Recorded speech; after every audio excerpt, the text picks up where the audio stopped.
ya, berhadapan dengan orang-orang yang betul-betul membuat anak kita seringkali terpojokkan dengan Allah Tritunggal. Ya, sehingga tidak sedikit anak kita yang terbawa arus, ya, karena tidak mampu untuk menjelaskan itu. Nah, saya kira ini penting untuk kita memberikan pemahaman. Yang kedua,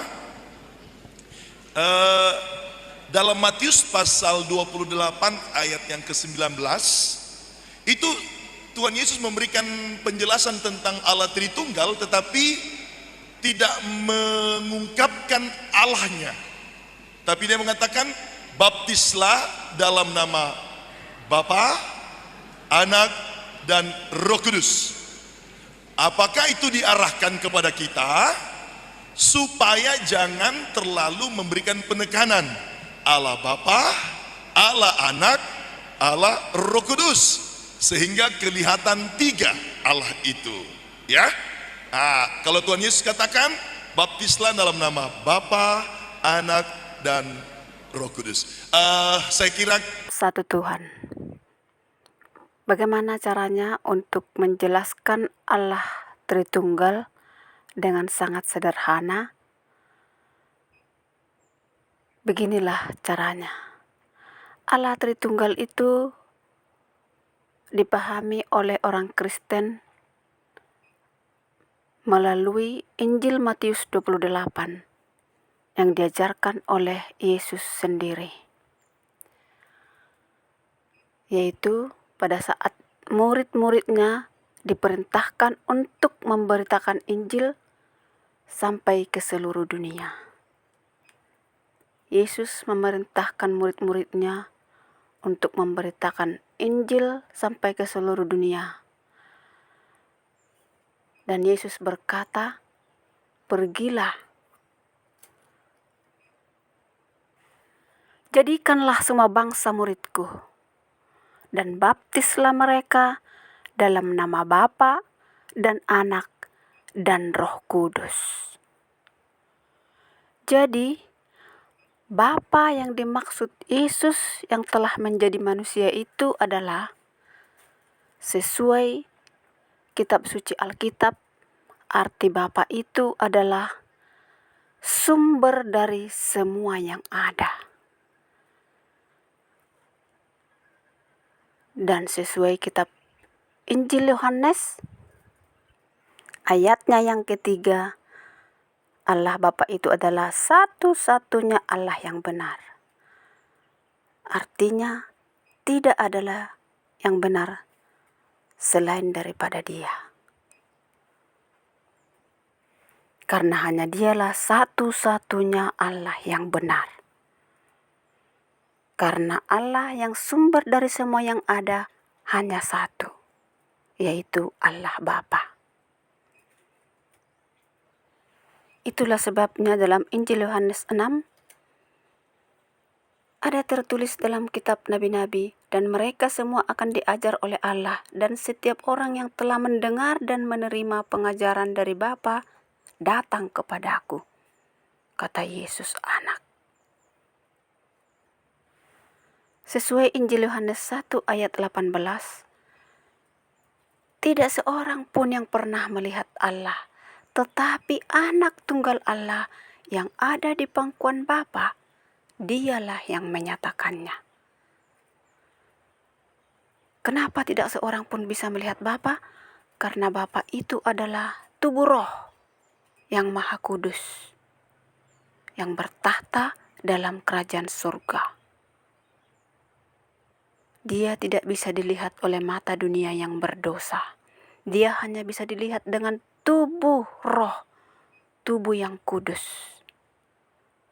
Itulah sebabnya untuk menyatakan nama dan wajahnya kepada dunia, Dia harus membentuk dari dirinya, yaitu dari roh dan dari firman-Nya dalam perawan Maria untuk menjadi terlahir sebagai manusia agar bisa menjadi nyata kepada dunia yang berdosa yang disebut Anak Allah, yaitu Yesus.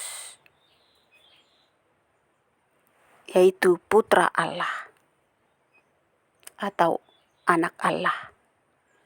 Jadi yang disebut Bapa adalah Allah yang belum menjadi manusia dan belum menjelma jadi manusia, yang belum dikenal dan belum bisa dilihat oleh manusia berdosa. Lalu apa yang dimaksud dengan anak Allah atau Allah anak atau putra Allah? Allah yang telah menjadi manusia. Tapi jangan salah paham ya, meskipun Allah Bapa telah menjadi manusia, bukan berarti Allah Bapa menjadi tiada. Karena Allah Bapa itu kekal. Dia kekal selamanya. Dia tidak terbatas oleh ruang dan waktu. Dia maha segalanya. Jadi meskipun dia telah menjadi manusia, namun dia tetap ada di mana-mana sesuai kehendaknya. Dia tetap bertahta dalam kerajaan surga. Itulah yang disebut Yesus anak adalah Allah Bapa yang telah menjadi manusia. Lalu apa Allah Roh Kudus? Allah Roh Kudus adalah Allah Bapa yang menjelma melalui manusia yang telah menerima pengajaran Yesus, yang telah menerima firman yang diajarkan oleh Yesus, yaitu Bapa yang menjadi manusia. Dan mereka dikuduskan oleh firman itu. Dan setelah mereka dikuduskan, lalu Allah pun, Allah Bapa dan Anak berdiam melalui Roh-Nya yang kudus dalam hati mereka untuk memberitakan Injil kabar baik tentang keselamatan sampai selama-lamanya, sampai akhir zaman. Itulah sebabnya Yohanes 17 ayat 11 berkata, "Dan aku tidak ada lagi di dalam dunia, tetapi mereka masih ada di dalam dunia. Dan aku datang kepadamu ya Bapa yang kudus. Peliharalah mereka dalam namamu, yaitu namamu yang telah engkau berikan kepadaku." Jadi ini adalah perkataan Yesus anak. Nama Yesus anak itu adalah nama Bapa yang diberikan kepadanya. Jadi nama Bapa adalah Yesus. Diberikan kepada anaknya yaitu Yesus. Anaknya maksudnya di sini berasal dari Bapa. Kita lanjutkan, supaya mereka menjadi satu sama seperti kita. Jadi supaya orang-orang yang mengikuti Yesus atau murid-murid Yesus itu menjadi satu dengan Allah. Sama seperti Yesus Bapa dan Yesus Anak. Murid-murid Yesus menyatu dengan Roh Allah Bapa yang disebut Roh Kudus dan menjadi satu roh dengan Allah. Karena Roh yang kudus hanya Roh Allah. Selain Roh Allah, tidak ada yang kudus. Jadi melalui Roh Kudus yang masuk ke dalam hati manusia pengikut Yesus atau murid-murid Yesus, manusia menjadi satu tubuh dengan Allah yang disebut tubuh Kristus, yaitu tubuh kemuliaan. Itulah sebabnya Injil Yohanes 1 ayat 14 berkata, "Firman itu telah menjadi manusia dan diam di antara kita, dan kita telah melihat kemuliaannya, yaitu kemuliaan yang diberikan kepadanya sebagai anak tunggal Allah, sebagai anak tunggal Bapa, penuh kasih karunia dan kebenaran." Itulah sebabnya kitab Perjanjian Lama, yaitu Kejadian 1 ayat 27 berkata, "Maka Allah menciptakan manusia itu menurut gambarnya. Menurut gambar Allah diciptakannya, dia laki-laki dan perempuan. Diciptakannya mereka." Dan Kejadian 1 ayat 26 berkata, "Berfirmanlah Allah, baiklah kita menjadikan manusia menurut gambar dan rupa kita, supaya mereka berkuasa atas ikan-ikan di laut dan burung-burung di udara." Dan seterusnya. Itulah sebabnya Yesus berkata, "Jika seorang mengasihi aku, ia akan menuruti firman-Ku, dan Bapa-Ku akan mengasihi dia, dan kami akan datang kepadanya dan diam bersama-sama dengan dia." Jadi, Yesus Bapa dan Yesus Anak masuk melalui Roh-Nya yang kudus ke dalam hati manusia dan diam bersama-sama dengan manusia itu, yaitu manusia-manusia, orang-orang yang mengikuti Yesus, yang menuruti firman Yesus, yang menerima pengajaran Yesus, yang menerima perintah Yesus, yaitu untuk memberitakan Injil kabar baik tentang keselamatan sampai ke seluruh dunia. Karena Yesus telah berjanji akan menyertai mereka sampai kepada akhir zaman, setiap saat. Dengan demikianlah cara Allah menyertai murid-muridnya setiap saat, dengan berdiam melalui Roh Kudus-Nya di dalam hati mereka untuk membimbing dan menuntun mereka untuk memberitakan Injil kabar baik tentang keselamatan, bahwa Allah telah turun dari surga untuk menyelamatkan umat-Nya yang mau percaya kepadanya, yang mau beriman kepadanya melalui pemberitaan Injil kabar baik itu sendiri. Jadi inilah inti dari pengajaran Yesus yang sesungguhnya.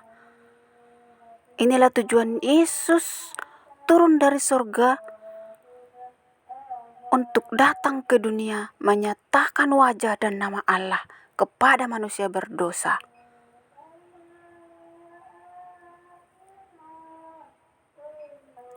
Yaitu untuk menginjil, memberitakan kabar baik tentang keselamatan sampai ke ujung bumi, melalui orang-orang kudus-Nya yang telah dikuduskan melalui firman-Nya.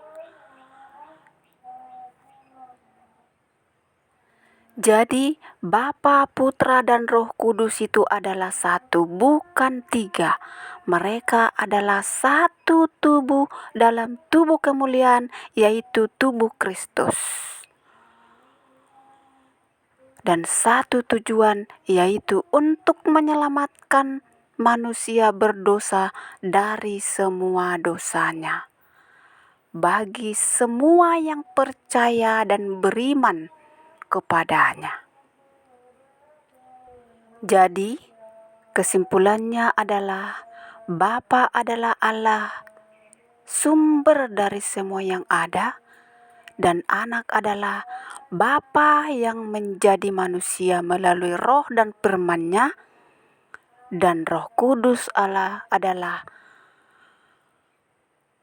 Bapa yang menjelma melalui manusia melalui Roh Kudus-Nya, yaitu melalui manusia-manusia, orang-orang yang telah diselamatkan, yang telah menerima pengajaran Yesus dan melakukan firman Yesus dan melakukan perintah Yesus, yaitu Bapa yang telah menjadi manusia itu. Jadi mereka bukan tiga, tapi satu. Satu tubuh, satu nama, satu roh, satu tujuan, dan satu kerajaan. Yaitu kerajaan Allah atau kerajaan surga. Tempat Tuhan hidup kekal bersama umat-umat pilihannya. Satu Tuhan. Cara untuk menjelaskan kata Bapa di sini bukan diartikan secara hurufiah, secara duniawi, tapi secara rohani. Artinya sumber dari semua yang ada.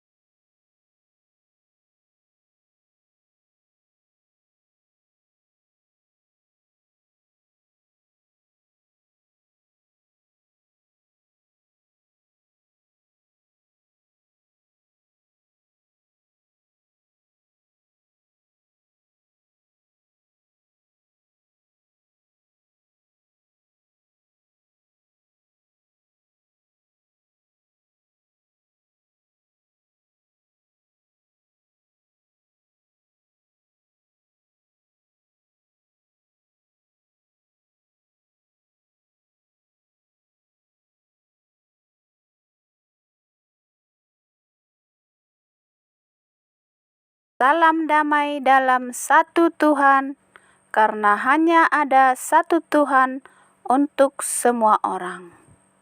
Kita bisa baca sesuai dengan Kisah Para Rasul 10 ayat 36, dan bisa juga kita selidiki dalam kitab Injil Yohanes 36.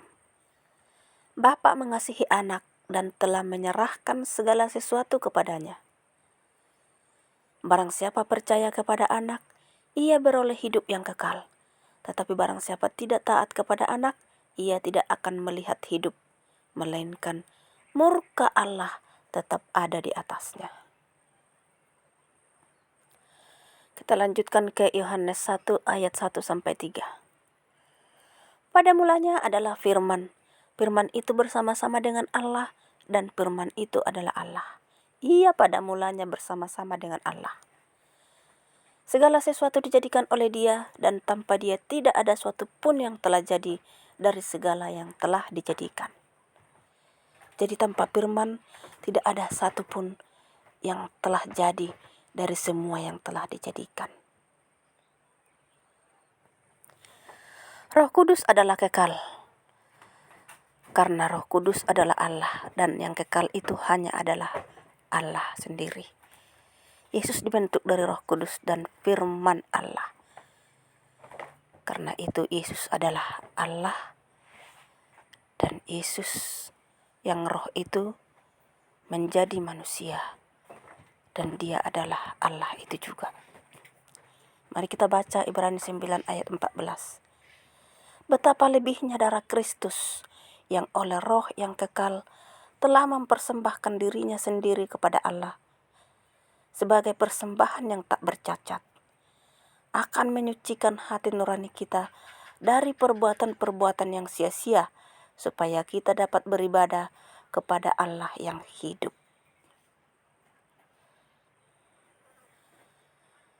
Jadi, karena hanya Allah yang kekal, dan Yesus Kristus adalah kekal, karena Dia memang adalah Allah. Mari kita baca Ibrani 13 ayat 8. Yesus Kristus tetap sama, baik kemarin maupun hari ini dan sampai selama-lamanya. Sampai selama-lamanya artinya adalah kekal. Jadi Yesus itu tidak akan pernah berubah, tapi akan kekal sampai selama-lamanya. Dan nama Yesus adalah nama di atas segala nama. Nama di atas segala nama itu artinya adalah nama Tuhan. Karena tidak ada lagi di atas Tuhan. Tuhanlah di atas segala-galanya.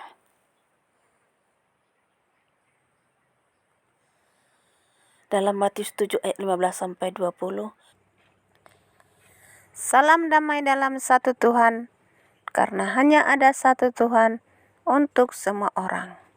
Dan sesuai kitab Kisah Para Rasul, Tuhan Yesus adalah Tuhan dari semua orang.